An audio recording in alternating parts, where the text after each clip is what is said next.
Welcome back to the Nutrimedical Report. A couple of announcements are going to repeat. If you go to the front page of Nutrimedical.com, go to Listen Live on GCN Live at the top area there, just to the right of the main panel. You'll see free Nutrimedical show MP3 archives. Brings you right directly to the right page. Listen to GCN Stream 2. Brings you directly to the stream.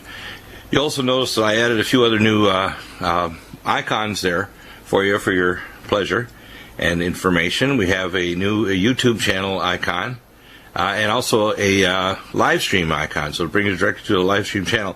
If you're an elite member, you get the live stream access. Anybody can watch the YouTube, which has some of the reports on there on YouTube or summaries. We also have a help us broadcast the Nutrimedical Report on in your town and city, free podcasts at podcast link, and a program clock if you're trying to transfer it to a radio station. So you'll see all of that there. A couple things to clarify. Anybody can email me and ask a question on which nutraceuticals to start with, let's say the top 3 or 4. That you don't have to be a member. You don't get charged. There's no fee. Those people who want a callback, only those people who are elite customers who have ordered at least 6 times in the last 12 months or have $1,000 in order will get a call back. And anybody can request a consult, even if you're a first time. It's time units. Usually I recommend 2 units to start with, which is an hour on the phone, as well as all the time I have to do work.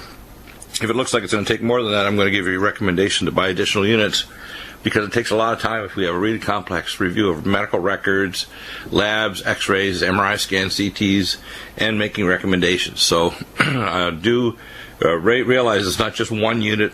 That on average, most people are going to need 2 to 4 units of that time in order for us to have a consultation. That's very rare, though, unless if you have a very serious condition like cancer or serious genetic disorder or major illness. Most times you just need a quick response that's free. It'll tell you exactly what to take. If you're an elite customer, I'll call you back and tell you. If you're non-elite, drop me an email, and I'll give you recommendations to start with. Now, I want to go over some of the issues in the news that are going on. The Zika virus outbreaks are continuing, with also some service members being affected. If you want Zika virus protection, I have an article with the Zika protocol. I tell people the first thing is take Allicin Med. It'll also prevent you from biting insects, fleas, or ticks, or mosquitoes biting you. Take Nutri Defense, Silver 100, and Allicin Med, as well as the Nutridyne. Nutridyne has a number of properties that are very unique. It's the only Tesla-activated monatomic superconductor form of iodine. No other form is out there that's equivalent to it. It's the most powerful for antipathogenics, but if you want to stop biting insects, it's the Allicin Med. Very, very protective, and also will help your pets to not to have tick and other bites. You don't need to give them the toxic chemicals. Just put some of the Allicin Med or Alamax in their food. Doggies or kitty cats. The latest news, of course, is that we mentioned that Ben Carson has endorsed Donald Trump. We'll talk about that more this hour as this gets much more intense. We go to this next Super Tuesday. It's going to be very, very intense indeed. The latest issues, of course, is, and I thought this was humorous but kind of strange, that Justin Trudeau, the Canadian Prime Minister, is visiting, and Obama made the comment he thanked Cape Breton, Canada, for a place for Americans to escape to if Mr. Trump becomes president. I think it's, the fact that a sitting president would dare attack a candidate in another party is a little obscene, especially when he doesn't have the basis for his statements, like making statements. Hello, Matthew. It's good to have you back. We just saw a couple of interesting things. I thought Justin Trudeau was visiting the White House and had a dinner, and apparently he made the statement that he thanked Cape Breton for offering Americans, and of course you go to their website, they offer both Republican and Democratic Americans. They want all Americans to come visit or stay or have a summer home in Cape Breton. They want to ruin Cape Breton. Yeah, ruin. That's funny. Cape Breton's a beautiful place. Especially Bredor Lakes. It wouldn't be as beautiful, though, if all the Marxists in the USA moved there. Yeah, no. So now we have the Ben Carson has endorsed Donald Trump. Ted Cruz is. I went to I'm always surprised at the kind of things I see in the news. I also saw the Drudge Report, and it's bizarre here. It says Ted's father, of course, is one of these what I call holy roller Christians, which I find a little bit difficult to take. And his father said, Ted is the anointed one. Holy Ghost video reveals Dad speaking in tongues. Supporters lay on hands on CRUZ at a rally. I mean, well, if he's anointed, he sure is pretty bad at Scripture because he's a usury supporter. Right. So what I'm finding is really strange. Now, of course, we know that Caitlyn Jenner, who used to be the super athlete, but is obviously transsexual, is saying country is over if Hillary is elected. I mean, it's a strange combination to be extremely conservative on the one hand and as a sexually converting from male to female. I think the biggest thing with Jenner is that she is a narcissist and wants to always be in the center of light, which is why he actually invented the Kardashian show and all the Kardashian line of materials, etc., and gifts. I mean, I don't really care about Caitlyn Jenner. He or she can do whatever she wants. With her media, you know? I mean, he's a media expert, though. He's able to kind of massage the media to maintain a level of interest. If Caitlyn Jenner is a narcissist, then he or she is not the only one in Hollywood, right? No, not at all, yeah. So now, there's another big report here, and I want to hear your opinion on this. It's a Clinton IT specialist who's revealed server details to the FBI. There is an impaneled grand jury, and the senior IT person who was involved with the secure server has actually been given immunity from prosecution. So now the material being handed over to the grand jury is getting closer and closer to an indictment. And, of course, the question one of the rallies was to Hillary Clinton, if you're indicted, will you drop out of the race? And, of course, she was skirting the issue like she does in everything. She tries to steal the thunder of Bernie Sanders. And I watched Bernie. He's much better on his feet and in a crowd than Hillary. Hillary is kind of dead on her feet. I mean, if she was a boxer, she'd be on the floor. So it's quite remarkable what's going on. The corruption, the Democratic Party is supporting her, even though the popular vote is behind Bernie Sanders. And she won't even answer the question about whether or not if she's indicted. They're getting closer and closer to doing something serious with her, and I think in the next month or two, they're not going to be able to drag it out. In fact, I think if they drag it out and Donald Trump gets in, he was asked the question whether or not he'd prosecute her. He said, absolutely. So in other words, if Trump gets the presidency and Hillary is defeated, he will prosecute her after he becomes president. So either way, she's going down. She's either going to go down before the election, then Bernie will be the candidate, and then you'll have a real race between Bernie Sanders and his version on the Democratic side and Trump's version on his side, a populist. So it'll be an interesting election, won't it? Yeah, I think so. So now, Matt, tell us about what you've been doing lately. You have a show over on, I think, Rents Network, and you're doing a lot of analysis of geopolitical, you can personal issues and other things. Just go to Host Archives on rentsradio.com. And, yeah, tell us about your website is MatthewDeagle.com. My website is MatthewDeagle.com, MatthewDeagle.com. I believe there's a link also on your website, Nutrimedical.com, NUTRIMedical.com. I'm sure everybody's familiar with that. As well as on ClayIron.com. Can you fill us in on what you see in terms of your ability to analyze the numerology, astrology, and the other kind of factors that you all amalgamate together to see what's going on, not just in America, because I almost feel that there's a worldwide set of things that are pushing the consciousness of the population to a different level. And there's a lot of throwing off the old bands and the old systems and the old ways of doing things. Can you give us some analysis as to why that's happening right now? Because there's a lot of things transpiring worldwide. Well, for example, there was just the first and only total solar eclipse of the year over Southeast Asia, particularly began in Sumatra and then went northeast over the Pacific Ocean, it was in Pisces, which symbolizes the lunar overcoming the sun, which in general has a very strong revolutionary and changing effect on society. Right. We'll be back in just a moment. We'll talk with Matthew more. Your questions, 800-259-5791. And we're back, and Matt, there's a couple of movies out now. London Has Fallen, that's out now lately. 10 Cloverfield Lane. It's supposed to be Walter Pepper Underground, And a woman wakes up, feels like she's chained or captive underground, and she tries to escape. And of course, it's supposed to be an apocalyptic movie dealing with the fact that the preppers are down there. I think there's a lot of kind of sideways or obtuse kind of attacks against people that are prepared against economic problems, financial problems, or what's going on in Europe, which is basically energized by the globalists. We have nations that are basically slowly collapsing in terms of their population size in Western nations. And then we have these North African, Muslim, and other nations that are expanding their populations.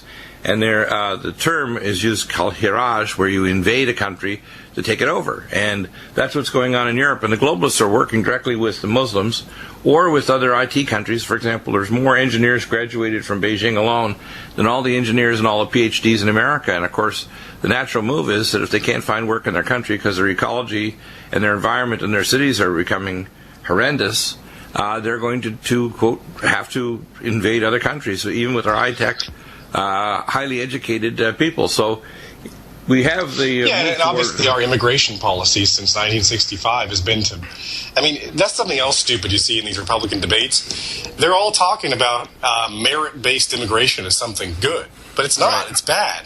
If you have merit-based immigration, it means that the skilled laborers in your own country lose their jobs to skilled laborers who come from other countries. As well as, of course, the big danger is that it's actually often the intelligent, educated people that are the most dangerous and hostile. Like, it's not the Mexican construction workers that are a threat to the country, right? It's people like Al-Awlaki.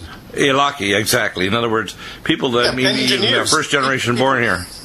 Yeah, people who are born here and have this birthright citizenship because their Islamist parents decided to settle here. And I mean, there is a massive network of horrendously extreme terrorists in academia. For example, the FBI. You wouldn't believe this, but the FBI is investigating a tenured professor at Kent State University named Julio Pino this year for actually recruiting people into ISIS. A professor at one of these Marxist universities actually recruiting ISIS members.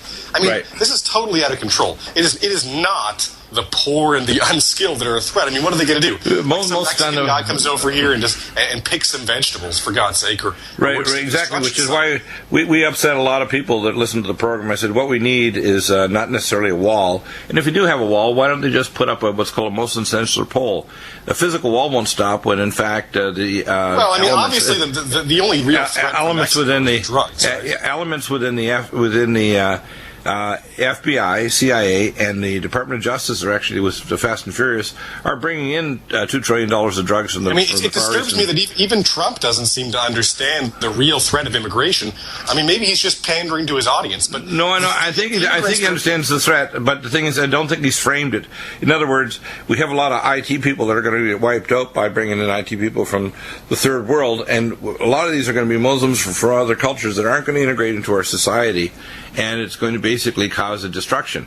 For example, in France, there's a lot of no-go zones because of the Muslims. They're particularly the least likely to integrate. The problem is that even countries that aren't going to do terrorism, for example, China does $200 billion of industrial espionage against the United States every year, and about 1/10 that in Canada. Well, I mean, the main thing is China is already so grotesquely overpopulated, and then we reinforce that by them profiting from it. Well, they have $250,000 scientists. They have $250,000 basically cyber, if you want to call hackers, in China, in the Shenzhen Blue Army and elsewhere in China, that are actually hacking into our industrial companies. And people don't realize they make it. For example, Bombardier out of Quebec had basically the best above-ground high-speed rail trains. So what the Chinese did, got them over to do a contract, then did some minor tweaking to the trains to make them go 80 kilometers an hour faster, and said, well, we have our patents, and they stopped using manufacturing from Canada.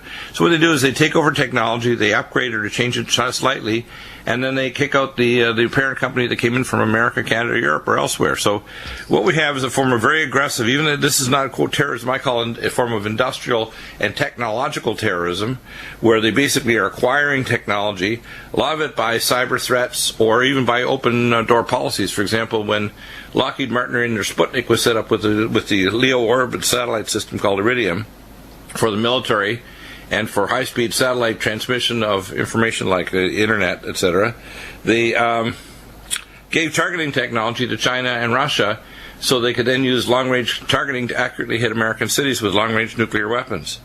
The Chinese space program is literally a clone. There'd be no threat from the Chinese if we would just be friendly with the Russians, though, because the Russians and Chinese have a relatively good relationship. Oh, yeah, but the thing is that our globalist leaders don't want to have the Silk Road started again. But the problem is we have to also, we have to have smart trade, like Trump talks about it. He is not against open trade, but I think what he has to understand is we can't have an open door to say we're going to have a door in this wall he talks about, and then let IT people come in and knock out our IT people in their own country. What we need to do is make education affordable and relatively inexpensive for anybody with the talents of any color, skin, or wherever or place you're growing to get a good education and then to get a job in America. And we have to shield our country against massive, we call technological immigration from high-tech people from other countries. We have to realize that it's not I think what we need to do is we need to have some kind of peace treaty. I mean, see, people. Yes, it's right to be critical of, say, the United Nations, but some kind of international peacekeeping force has to be formed, some kind of legitimate one. I'm not talking about peacekeeping. It's real simple. All we need to do is I don't think the United Nations is a proper organization. 57 of the nations have signed things to try to make any kind of comments against Islam as a form of a blasphemy. Well, I didn't say the United Nations was. I don't think it is. No, but what we need is a treaty with Russia to fight. Well, yeah, just individual nations. Yeah, I guarantee the very first phone call that Trump will make will be with Putin to try to start collaborating. Yeah, and that is number one. That is the most important reason to vote for Trump over CRUZ. Is CRUZ wants to provoke the Russians by presumably bombing one of their allies, Assad. He also saying things that violate the Geneva Accord right off the bat, and I think people have tapped on the shoulder. This guy says he's an evangelical Christian. You don't use the word carpet bombing. Carpet bombing is against the Geneva Accord and has been for half a century. You can't do that, okay? Yeah, he's a Christian in the sense that the Inquisitors were Christians. He's not really a Christian. He's right. I mean, he's the anti. You know what anti means, right? Antichrist means in the place of something, not just against it, but in the place. Right. I see him as very scary. The Antichrist is this kind of fake Christianity. This bloodthirsty, greedy, usurious, hypocritical, heretical Christianity, like Ted Cruz's notion of it. He's part of what I would call the Antichrist. Right. So the very first thing that I think you'll see Trump do is he'll make smart deals with China and Russia. He'll open up a trans-Alaska pipeline so the Chinese don't pollute the atmosphere. He'll put basically tariffs on goods coming in from these countries. For example, if you have an American good, you try to ship into China, they have massive taxes and tariffs and other things to prevent goods from shipping into China, yet we don't do it vice versa. So what he wants is smart trade. And I agree, I think that he could make a better deal. What he has to also be very careful of, and I think this is where his policies need work with people like us that could contribute information, and we've done it through the Harley Schlanger and LaRouche Foundation, is to get information, and our people that listen here, contact the Trump Organization. I'm writing position papers on all these issues, bullet points of what we California at the Bohemian Grove. I think the Clintons are one family, the other guys are called the Hillbillies. Bill says he supposedly never went there. I don't know. Yeah, that's true. Welcome back. So, the issues are going on. I would like you to give some analysis, Matthew, of using the other talents, neurology talents, astrological talents. I see almost like a quantum change in the psychology of the population of Earth. It's not just America. There's things going on with the population of Earth that doesn't like the previous order. For example, there's a lot of, we call Muslims, for example, and I made this statement before, which a lot of people find it hard to take. If most Muslims were believing in the Surah and the Hiraj and the idea of invading and doing all the evil things, we would have terrorism in every street corner. We don't.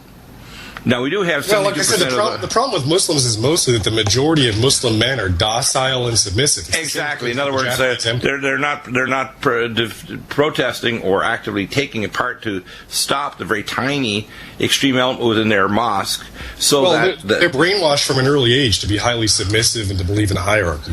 As I said, it's analogous to the Japanese Empire, where the majority simply took their orders and did whatever they were told and did not question. It was similar with Germany. Nazi Germany was a similar thing. We had a highly cultured people. I don't think Germany was a similar thing myself. But they were very submissive once the Nazi party took over, and they only had like 13% of the vote. Step by step, as they disarmed them and made them more passive, they put up with more and more. That won't happen in America. if President Hillary got in, you'd see a full-fledged revolt, and you'd see a revolution where we would actually take over the country. Okay. I mean, to be quite honest,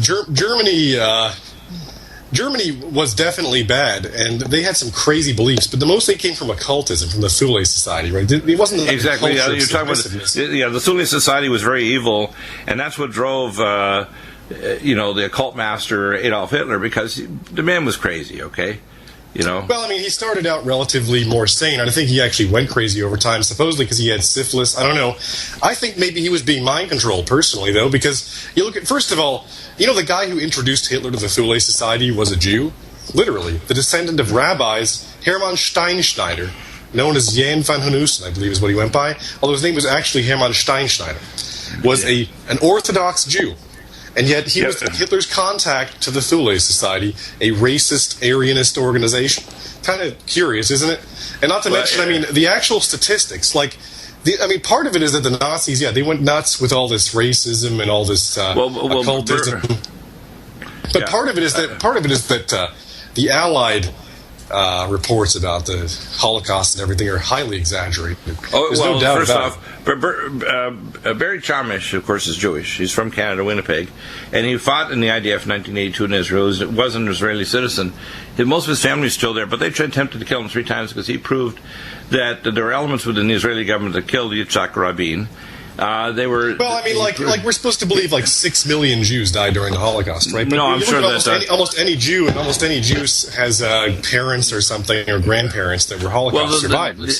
So if the 6 million died, the numbers that I hear are more accurately around 2.5 million, but they're actually all together. It's actually even less than that. The actual numbers, the Red Cross themselves took up all of the statistics, the censuses, right? The Nazis performed very strict censuses of the population. Yeah, but whether or not it's turned out that they only counted 270,000 deaths of all causes, including disease. A lot of people died of disease, of starvation. For example, the German troops basically had almost no food left. Well, and that's put it in German. The Holocaust is basically eine ungeheure Lüge. It's a gigantic, monstrous lie, which has been used to justify the cruel practices and war crimes of the Allies, such as the bombing of Dresden. Well, for example, the leaving of many of the Allied troops in the hands of the Russians, who tortured them, and many Germans died after the war in the hands of the Soviets. Yeah, I mean, it's controversial, but you look at the facts. You have to read the books of Arthur Butz and Ernst Zündel. Now, I don't agree with them 100%, but there's no doubt about it. I mean, you just look at some of the actual documents, like the Red Cross's own. They took the actual statistics from the camps. You think the Nazis actually didn't take a very careful tally of how many people were dying in those camps? I mean, they purposely tattooed everyone with a number to make sure that they had track of everyone, and they only counted 270,000. I would estimate, therefore, that in terms of total deaths, including helpers and Jews, it's not really the number. Probably about 400,000. What Barry Charmish says is that the State of Israel was set up with the collaboration of the atheistic, what we call Labor Zionist Party, that collaborated with the Nazis. 122,000 of the SS were actually Labor Zionist Jews. Most people don't know that. And this is words right from Barry Charmish and his other colleague friends who are Jewish. Eichmann was reportedly a Zionist himself. He believed in a Zionist state. Right, so they wanted to set up a communist Zionist state. I mean, I think the Jews have taken the Holocaust on as kind of a religious belief. Right, but remember now, it's not just the regular Jews. It's kind of their version of crucifixion. Well, no, remember now, these are secular, agnostic, atheistic Jews mixed with, of course, the ultra-Orthodox that are only a minority. Right, so they're a mixture of labor Zionist atheists, communists, mixed with a small element of the ultra-Orthodox, because many of the Orthodox Jews, let's say in New Jersey, New York, and elsewhere, Orthodox Judaism is basically a cult. But they don't believe in actually a state of Israel. My point is, in some true knowledge, right? There's been true rabbis in history, but there's also been false rabbis, and they don't distinguish. Well, that's why a lot of the rabbis in New Jersey and New York don't believe in the state of Israel, because they say until Messiah returns. Well, I mean, they have their own. They have their own, even arguably. I know they have their own ideas, which are. I don't believe in the state of Israel. I mean, at this point, it's been established. What are you going to do? Tell people to leave? I know, it's silly, but here's the point. You know what else is? I don't believe in a two-state solution either. I think it's stupid. No, I don't either. At the same time, like, I think, well, it's probably better that the Palestinians just become Israeli citizens than have their own, like, third world country that's like a hellhole filled with terrorism, right? No, actually, originally they were designed to go over to Jordan. So if they were just simply transported to Jordan, obviously, I mean, the West Bank is part of Jordan. There's really no such thing as Palestine at all. But nonetheless, I'll acknowledge the facts. I'm neutral about this. That the Holocaust is largely a lie. And it's used to justify criminal activities by the USA, Soviet Union, and as well remember Israel. Remember, Israel is just a trigger finger. The Mossad is just a trigger finger for the CIA. For example, the 9/11 situation was the specific micronuclear division of the Mossad was actually working for the CIA and the Saudi security forces to actually put the bombs in the building to demolish it. It was a demolition project. I mean, you think about it. Is it illegal to question anything else in history? But then in Europe, it's illegal, and in Canada too, illegal to question. Right. If we actually raise these questions in Germany or a European country, it's ridiculous. I mean, we would be arrested. Statistics between 200,000 and 400,000 people dying. And, like, if you can speak of only, right, I mean, obviously that's still terrible. They died of starvation and typhus or whatever. And clearly it's a criminal act to deport people from their houses, including children, just because their parents belong to some religious cult that's an enemy of the state, right? I mean, but the point is that what happened under the Nazis wasn't as crazy as they say. A lot of the stuff they say that Mengele and so forth did is just basically taking stuff the Japanese did with prisoners of war in China and then saying the Nazis did it. The Japanese really did, like, sew people up after cutting them open on purpose, put grenades inside their bodies and then blow them up. Right? The Japanese really did do that stuff. The Nazis, there's not really any evidence the Nazis performed such horrific experiments. But the Japanese did. All right. Yeah. When the Japanese went to China and they went home to home to stealing people's gold because there were very few banks. The things that they did in China were just unbelievable. People don't understand that. If you talk to Chinese people... some of it's Chinese propaganda, right? The rape of Nanking is exaggerated as well. But as far as horrific experiments on POWs, they definitely did that because they had all their scientific documentation of it. Like, they would blow a guy up and then sew him up, right, to test battlefield medicine, right? They wanted to test the ability to sew somebody up on the battlefield and perform battlefield surgery. But... I mean, a lot of that stuff has been attributed to the Nazis when it really was not done by the Nazis. It was the Japanese. Yeah, interesting. What's going to happen here next Tuesday is going to be significant. Of Ohio and Florida go to Trump. The cabal, including the head of the Republican head of the Senate and his other buddies, trying to see if they can knock Trump off. The Republican Party are committing what I call the Japanese harikari. So, and welcome back. Matthew, if you look at the astrological signs, the numerology, the specific events, and so on, and converge all this data together. Everything is related to collective subconscious forces, and that's why things like culture are so important, and a disastrous cause of major problems and breakdown in our society is the breakdown of Western traditional culture. Not just caused by the kind of music and the kind of Marxist-influenced culture that's arisen since the 1960s, but also through propaganda based on wars. For example, as I was saying, the Nazis were bad, but the USA and the Soviet Union just as bad, if not worse in some ways. I mean, America dropped nuclear weapons on civilians. So, whereas, as I said, the Nazis... their crime was deporting people entirely based on some kind of identity. It's like, well, imagine this. Like, our country's just like what's going on right now in Europe. At that time, the Haredi Jews, which were the majority of Jews in Germany, were extremist religious fanatics who saw all Germans as being of Satan and being heathens, and therefore they saw it as justified to constantly fight against and undermine German society in the name of God. And then, of course, just like we do with Islamists now, we're becoming ever more irritated with them and want to get rid of them. The Nazis believe their solution, so-called, was to take everybody, including children. I mean, not in all cases, because some children they tried to Aryanize or whatever, but for the most part, they took entire families out of their homes and stole all their property, right? That's bad. But we added all this idiotic nonsense on top of it, like mass gassing, which is totally logistically impossible. I mean, you think about the execution. When we use a gas chamber for execution in this country, it's very complicated and dangerous. It's basically a gaseous cyanide.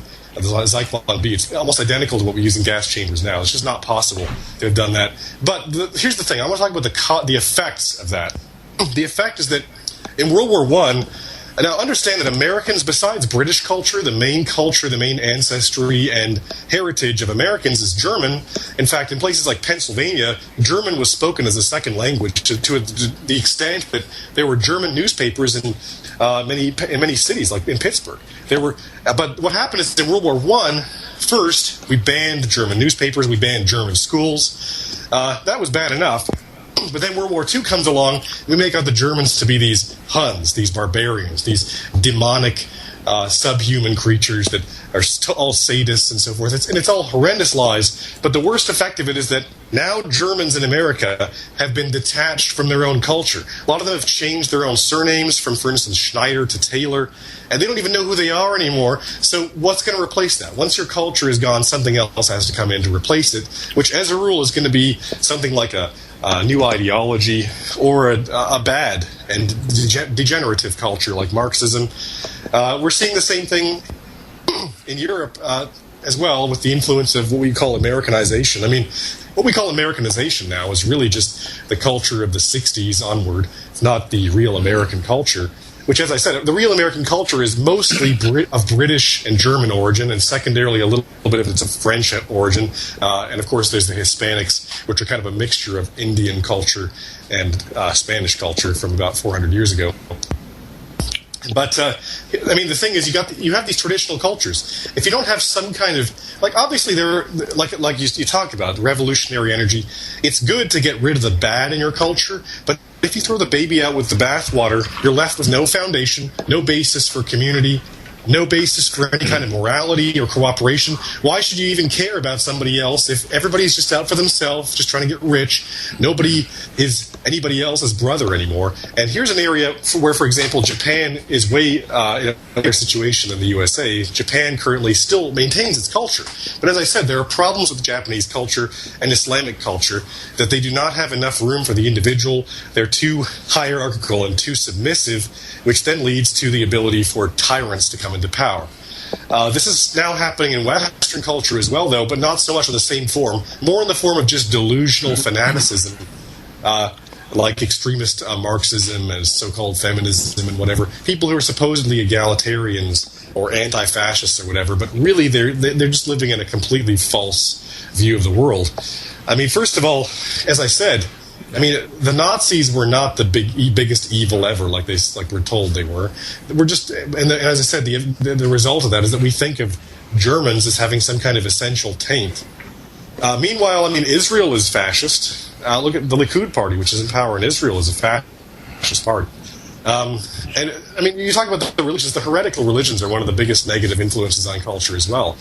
Like the change of the Catholic Church's doctrines from condemning usury and condemning greed as mortal sins to now condoning these things entirely. Yeah, you're right. In other words, it's heretical religion of many types that's quite dangerous. And we also see and cultural degeneration. I mean, remember, Donald Trump is just a response to what's been going on in America for the past 50 years or so, where traditional culture has been swept out from underneath its feet. It's lost its foundation, and immigration quotas have been changed to prefer. Remember, the real threat from immigrants is not from Mexicans, okay? It is not. No matter what people tell you, that's all propaganda and disinformation. There are Mexican drug gangs, right? That's true. You can go to the border yourself and see them shipping the drugs over. Of course, they wouldn't be able to do that without the customers in the USA, but that's an entirely different matter. The real threat, though, is from well-educated people from countries that are hostile to America, well-educated people like this Julio Pino, who are literally ISIS-supporting Islamist terrorists that are teaching as tenured professors in our academia. We literally have it is. I mean, the threat is not from the construction workers and vegetable pickers. Right, well, to a lesser extent, though, a lot of the progressive communists in many of our universities, it's not really an education system. We had Bill Warner on, who used to be a Tennessee State University professor, and he teaches logic and philosophy, etc. He's got a website called Political Islam. But Islam is, according to Walid Shabat and his son Theodore, who's an American, it's 86% a political system, but again, the same thing goes on with what I'm trying to say. All the religions are heretical in their own ways. I mean, more recently, the president of South Sudan, who's a Roman Catholic, has been accused by the United Nations of being one of the worst human rights criminals in the world. They have mass rapes and stuff going on there. Obviously, the religions in their heretical form are always evil. And I think a lot of the anti-Islam propaganda is, I mean, Islamists, as I said, are a huge threat, but the majority of Muslims, on the other hand, are docile. Yeah, that's the problem, though. The docility is the problem. For example, and I saw a news report a few months ago. It's the problem in their own countries, right? Let me explain here in America. Well, one Muslim imam came on. He was, quote, moderate. He agreed with Donald Trump, and he actually made a public statement on the news about it. He agreed with Trump in just temporarily stopping Muslims coming in that he knew it could be violent. Well, I mean, you think about it, like you just escaped from Syria, you just escaped from ISIS, and now the U.S. is going to bring ISIS in. Right, but anyway, this moderate imam... You're running your Euro shop or whatever, and then he becomes ISIS. Let me make my point. The moderate imam actually made a statement on the media that he supported Trump just temporarily stopping Islam coming in to make sure only moderate Muslims will come in. They don't plan on doing, jihad, etc.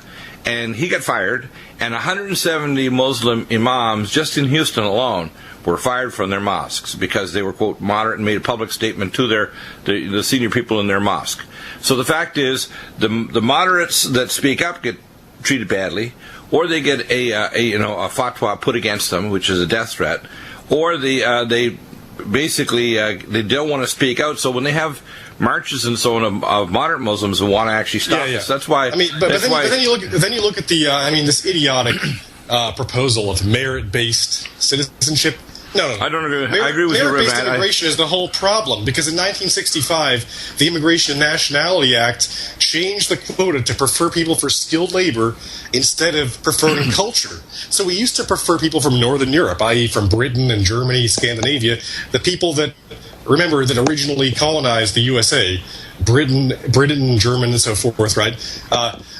We used to prefer people based on them having a common culture with Americans. Now we've just based it on it's entirely merit-based.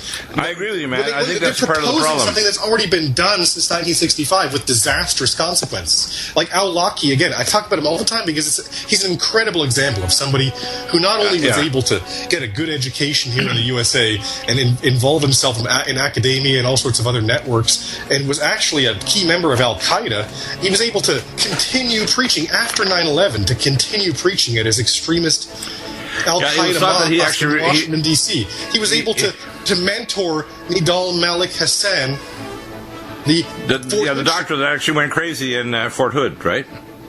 Yeah, I mean, literally, he was able to actually continue planning acts of terror. Nobody stopped him. Nobody even shut down his mosque. Yeah, I agree. I think that you've made a very important point there, that this is something that Trump needs to get. Merit-based is not the solution to the problem.